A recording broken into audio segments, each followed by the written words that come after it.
Richard Rodgers with a walk-off touchdown. Total disbelief at Ford Field.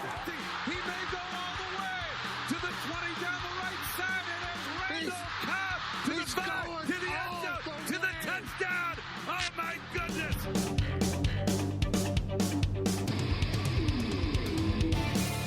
Welcome, everyone, to the Green and Golden Boys, a Packer podcast, a podcast for Packer fans who are thinking about Damar Hamlin, the Buffalo free safety who suffered a heart attack, essentially, in the Monday Night Football game. Marcus, I don't know if you were watching the game.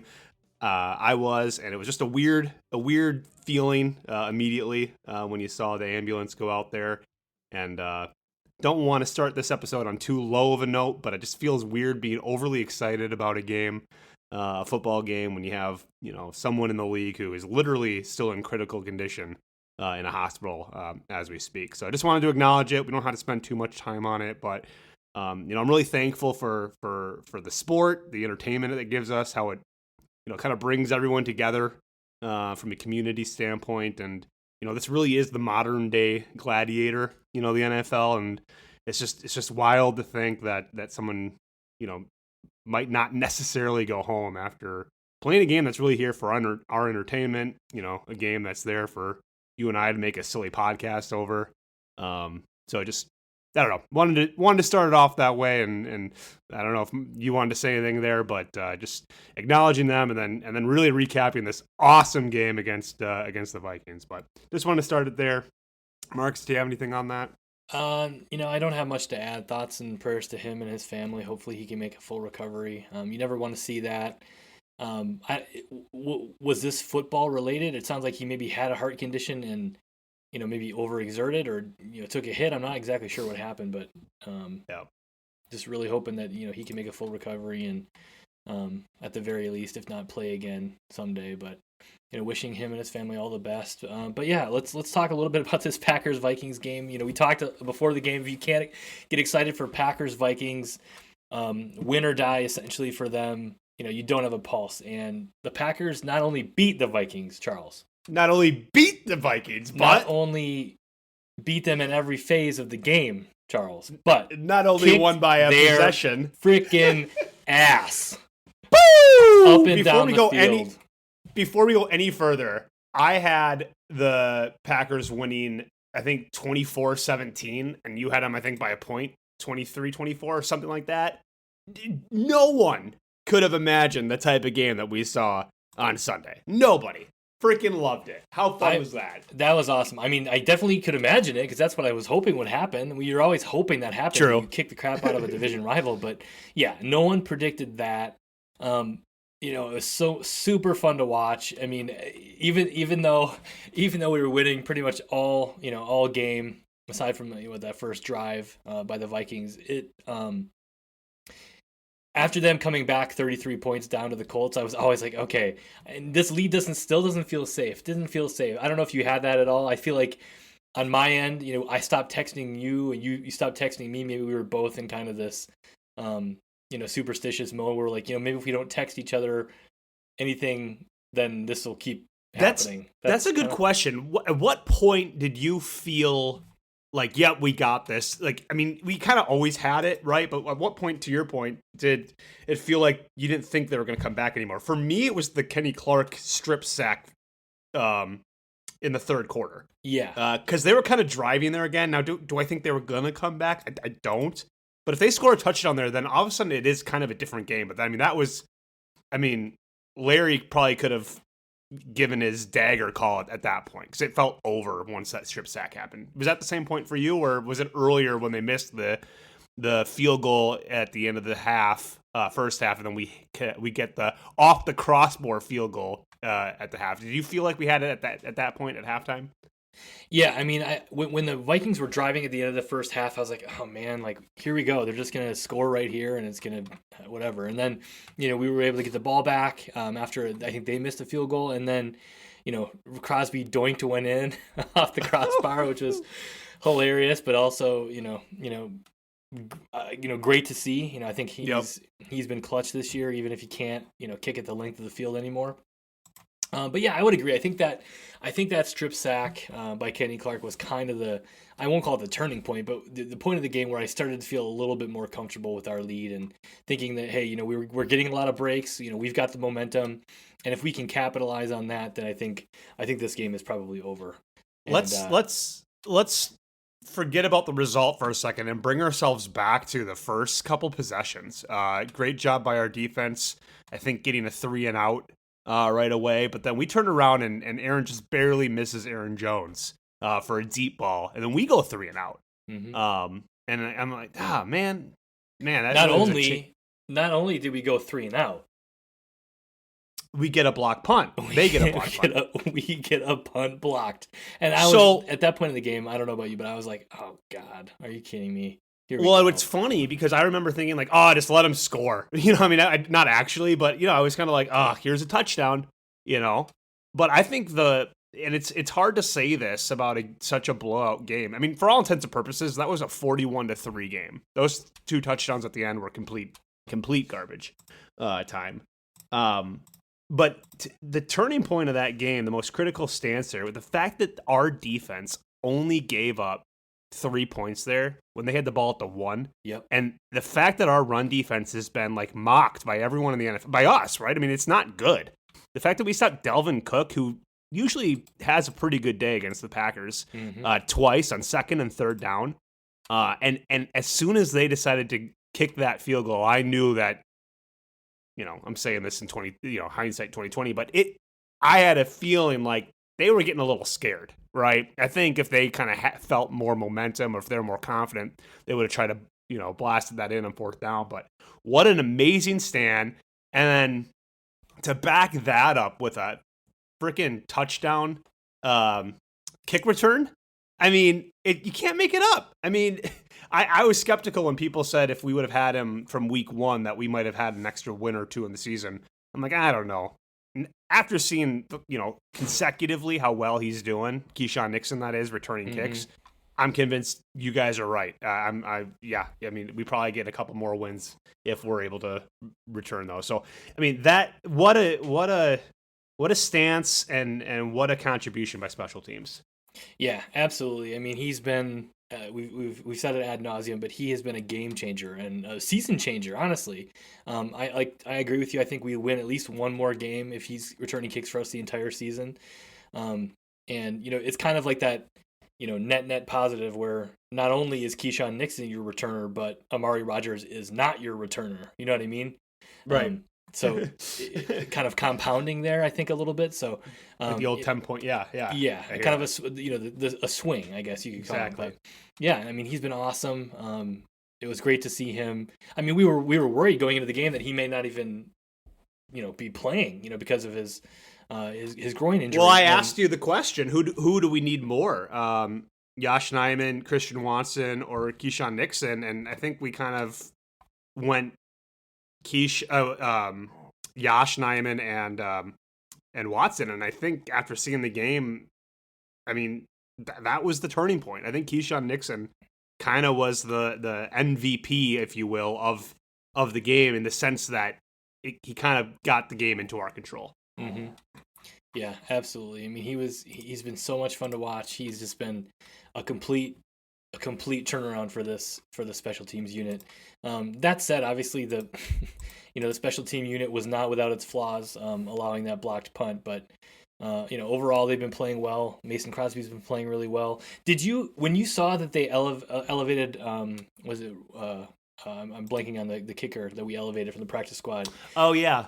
Yeah, I don't know his name either, but it's not Riz Ahmed, because that's an actor, but it's something like that, and I can't believe but anyway, I was a little bit, I don't know about you, but I was wondering, okay, does that mean that they're going to have him, they're going to inactivate one of those 3 we just talked about, and then have the other kicker kicking the kickoffs and let Mason Crosby hit the field goals? That was kind of my thought. I don't know why otherwise they would do that unless Mason has been hurt recently too, which I guess I wasn't aware of, but.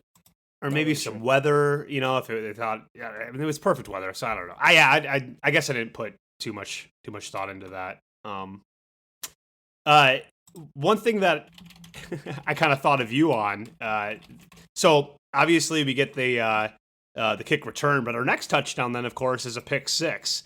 And it was your favorite cornerback who broke up the pass and basically created that pick six. How are you feeling about Rasul Douglas today? Yeah, I mean, give him credit where credit's due. I mean, he played really well in this game, and he's obviously can be a game changer when he's playing well and not doing stupid things on the field. But yeah, give Rasul credit. He's been pretty good. He's hasn't been maybe as good as he was last year, but he's still been solid. And certainly these last couple of weeks he's been coming on, I feel like. Yeah, I think. By the way, I think he's. Go ahead. I say, by the way, the kicker's name isn't Riz Ahmed; it's Ramiz Ahmed. Ah, okay. So very is he close. Still elevated, or is he back down to the practice squad? I don't know. I would guess he's probably back in the practice squad, or I'm not sure. No. Well, overall, I think the two good things about the game, I mean, you can't really pick two, but just generally, you got to go defense and you got to go special teams. The interior D-line causing havoc on Kirk Cousins. Just to kind of show you how not everything's about stats. In week 1, the Packers had 1 sack and 8 knockdowns of Kirk Cousins. And Justin Jefferson had like 200 yards on us, right? Kirk Cousins were picking us apart. Yesterday, I think it was 2 sacks and 8 knockdowns. So yeah, I mean, you got that 1 extra sack yesterday, or sorry, this last Sunday. But the things that didn't show up on the stats, or on all the lists is that we were really, really pressuring and making Kirk uncomfortable. Now, whether it was because the grass was watered down or whatever excuse that the Vikings were making after the fact, but it's really a shame that we don't have Rashawn Gary with us during this, because we're in a playoff push now. But it's remarkable about how well that interior did, coupled with the fact that Jair Alexander backed up his smack talk, did the gritty in Justin Jefferson's face. And just the combination of those two things, just I mean, we're finally seeing the defense that we thought we were going to get going into week 1. It was just amazing. That being said, if you had to pick a bad thing, I'm oddly going to say our offense. Now everything was very, very good, right? Defense and special teams. So it's hard to have all 3 phases be humming. But I mean, that first drive was a 3-and-out. We got into the red zone again on our next drive and settled for a field goal. And our first touchdown wasn't until that Big Bob Tunyon touchdown with about a minute or 2 minutes left in the first half. We're still not that dynamic offense that we're just used to seeing in Green Bay. And do you think that's just because that's who we are now, or do you think we're going to see improvement? Well, against the Lions actually was our best statistical game all season. But do you think we're going to? Do you see us getting better in the weeks to come into the playoffs, or do you think we're just going to have to rely on defense and special teams to make a run? I mean, it's crazy to hear you say that. First of all, relying on special teams, but I know. Yeah, I mean, I hope we can improve. I mean, we still see it.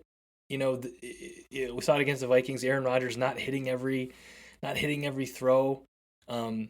But I think the big thing recently has been the balance between the run and the pass. I mean, we're not asking Aaron Rodgers to go out and win these games. You know what I mean? We're asking him to be efficient. Play within the offense, and kind of go from there. I think that.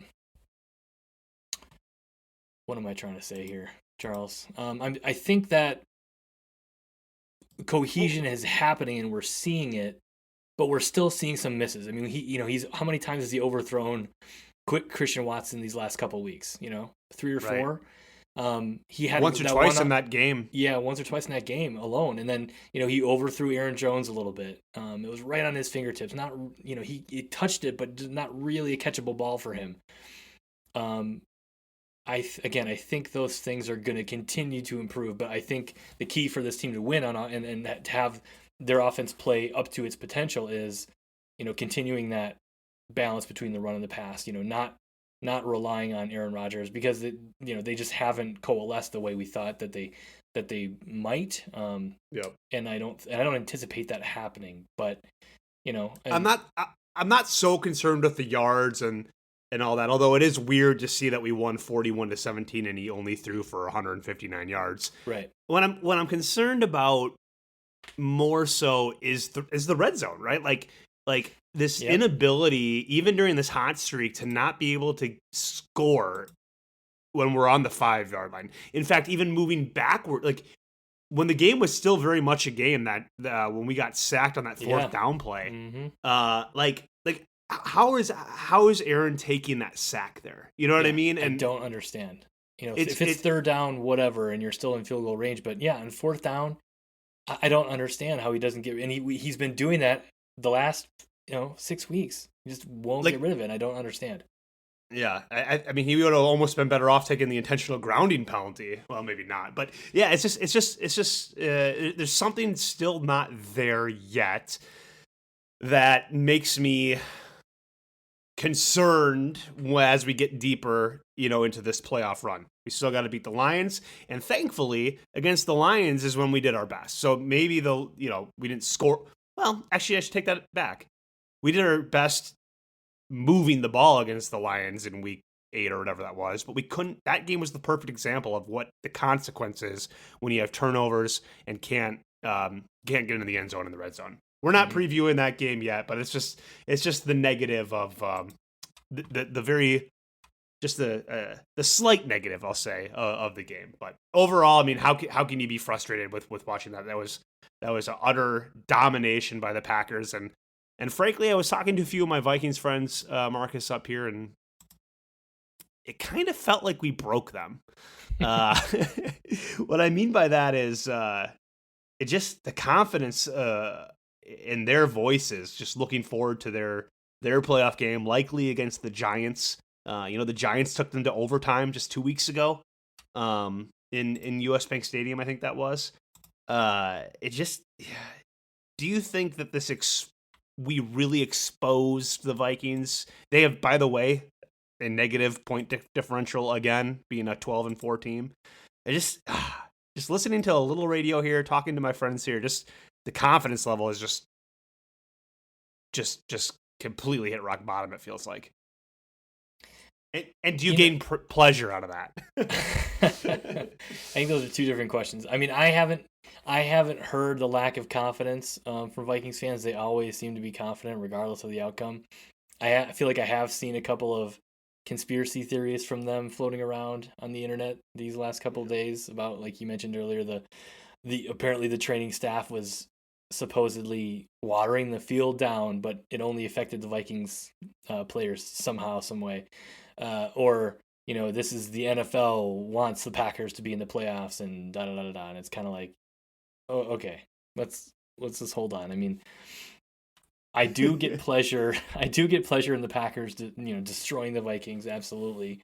But I haven't seen the lack of confidence or excuses from Vikings fans, and I keep telling them this may be the best we get this season is this beating the Vikings team, because like you said, we got to go and play the Lions, who are on a tear right now, and that's not going to be an easy game. Certainly not a gimme. But I don't think I've seen the same thing with my friends that are Vikings fans personally. But got it. Last topic point. You and I debated a little bit on whether or not we liked Jair calling Justin Jefferson's first appearance a fluke. We both agree it's not a fluke. If anything, this last game you could argue is more fluky based on what he's done all year. But specifically, I mean, obviously he did a great job locking. Jair did a great job locking Jefferson down. Specifically, though, how did you feel at that moment? Because it was still a pretty close game. Yeah. And it was his first target, I think, too, about Jair doing the gritty in front of Justin while he was on the ground. Okay, so in retrospect, I love it. In retrospect, we all love it. I love it. But and in that moment, to be honest with you, I was like, oh, great, here we go. This is this is like akin to when players sack Aaron Rodgers and they do the discount double take, discount double check. And then all of a sudden he throws for 300 yards and 4 touchdowns. So I was like, man, are we going to see? Is this going to be that point in the game where he's like, oh yeah, you're going to do that? Well, here we go. So that was my initial thought. That never came to fruition. So obviously, hindsight being what it is, I love it. But it made me a little nervous in the moment. I completely exact same opinion. I was like, really? Like, you're gonna do that right now? Shoot. But yeah, now in retrospect, I love it as well. I mean, he was, even when the ball wasn't going to him, Jair was just in his face, hitting him off the line, and very, very physical. And I think that kind of got to, not just the trash talking, but the physical play that Jair brought on Justin. Clearly affected him. And, if we see them again, or if any, moving forward, I think that's the blueprint to help stop, or at least slow down Justin Jefferson. If you and I were having this podcast and we said we held Justin to 50 yards and a touchdown, we would be celebrating right now. Yep. We would be like, we did it. We contained him. One meaningless catch, really, for 15 yards. I mean, that's better than stopping him. That's, kind of embarrassing him a little bit. So I think, well done to that defense. Like, that's maybe fluky, but I'll take it all day. Yeah, I'll take it too. Quick shout out to Aaron Jones, who is now over the 1,000 yards on the season mark in rushing yards. He had 111 in this game, and love it. I think we maybe talked about this a couple weeks ago, but now he is, kind of cemented himself in the annals of Packers history as one of the best running backs in the franchise. So shout out to him, kudos, and AJ Dillon, again, I think power horse getting a touchdown, or did he have 2 in this game? I can't remember, but I think again, I don't either. These two guys being healthy, and Aaron Jones still not 100%, but I think we're going to have to continue to rely on those two and have a balanced offense moving forward to kind of keep this run going. But I didn't really have anything else regarding this game. Did you? Yeah, I had one last thing. You mentioned that you were nervous about the gritty, like when someone does the belt in front of Aaron Rodgers and then Aaron goes off. On a similar note, you just reminded me of this. I forget which is the other team, but 2 teams were eliminated this last week. The Washington Commanders. Thank you, Browns, for doing your job so we can control our destiny here this week against the Lions. But there's 2 teams this season that after they beat us, it was the Jets. After they beat us, they put the cheese head on in celebration on the field at Lambeau. Mm-hmm. And just kind of, that comment you said just reminded me of that. So the 2 teams that mocked us were eliminated this last week from the playoffs. So I love it. Maybe the football gods are on our side this year. And, like I said before, Miami, if we win in Miami, we're going to beat Minnesota. We're going to beat the Lions. I thought at the time we were going to have to play Minnesota. Doesn't look like it right now, but Marcus, if you're not excited right now for football, why are you doing a podcast? Yeah, who, what, where, when, and why. Exactly. Come on, let's go. Yeah, let's go. We got 1 to play before the playoffs, but essentially the Packers have been playing playoff football here for the last 4 weeks. So let's keep the streak alive. Let's beat the Lions at home. On Sunday Night Football now, they flexed the game to Sunday night, which is pretty sweet. And, let's keep this thing going as long as we can, huh? I just love it. I love it.